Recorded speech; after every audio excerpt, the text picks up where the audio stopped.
Hotel मालकाचे अपहरण करून जबरी चोरी करणाऱ्या सराईत गुन्हेगारास अटक। निफाड तालुक्यातील कसबे सुकणे येथील हॉटेल व्यावसायिकाचे अपहरण करून जबरी चोरी करणाऱ्या सराईत गुन्हेगाराला ओझर पोलिसांनी अटक केली असून गुन्ह्यात वापरण्यात आलेले वाहनही जप्त करण्यात आले। 17 जून 2026 रोजी मध्यरात्री कसबे सुकणे येथे हॉटेल मालक प्रवीण मनोहर सोनवणे हे हॉटेल बंद करून घरी जात असताना निळ्या रंगाच्या कारमधून आलेल्या 4 इसमांनी त्यांना जबरदस्तीने वाहनात बसवून अपहरण केले। आरोपींनी त्यांच्याकडील 25,000 रुपये रोख रक्कम, मोबाईल व इतर मौल्यवान वस्तू हिसकावून घेतल्या, तसेच मारहाण करून त्यांना दावचवाडी परिसरात नेऊन सोडून दिले। या प्रकरणी ओझर पोलीस ठाण्यात गुन्हा दाखल करण्यात आला होता। घटनेचे गांभीर्य लक्षात घेऊन पोलीस अधीक्षक DS स्वामी यांच्या आदेशानुसार गुन्ह्याचा तांत्रिक तपास करण्यात आला। सीसीटीव्ही फुटेजच्या आधारे संशयित वाहनाचा माग काढण्यात आला। 2 दिवस पाळत ठेवल्यानंतर 14 जुलै 2026 रोजी पोलिसांनी सागर रामचंद्र जगताप राहणार शिवम सोसायटी, धात्रक फाटा, नाशिक याला ताब्यात घेतले। चौकशी दरम्यान आरोपीने आपल्या साथीदारांसह गुन्हा केल्याची कबुली दिली। त्यांच्याकडून गुन्ह्यात वापरण्यात आलेली स्कोडा कंपनीची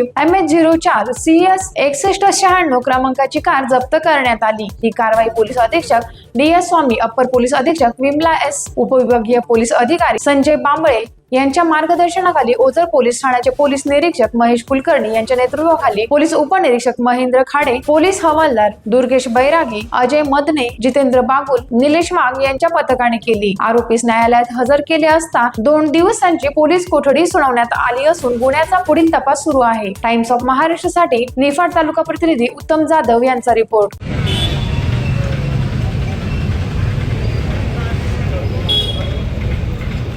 DYSP संजय बांबळे, नाशिक ग्रामीण विभाग। आमचे ओझरचे प्रभारी अधिकारी कुलकर्णी साहेब या ठिकाणी ओझर पोलीस स्टेशन गुन्हा रजिस्टर नंबर 123/2026 हा रॉबरीचा गुन्हा दिनांक 17/6/2026 रोजी दाखल होता।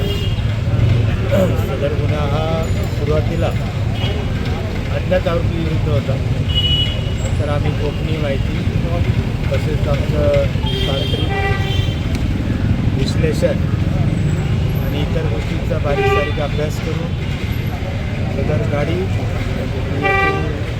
एक आरोपी निष्पन्न करून सध्या आम्ही ताब्यात घेतलेला आहे। आरोपीकडे चौकशी सुरू आहे आणि त्याच्या पुढचा उर्वरित तपास आम्ही सफल पद्धतीने करणार आहोत। धन्यवाद।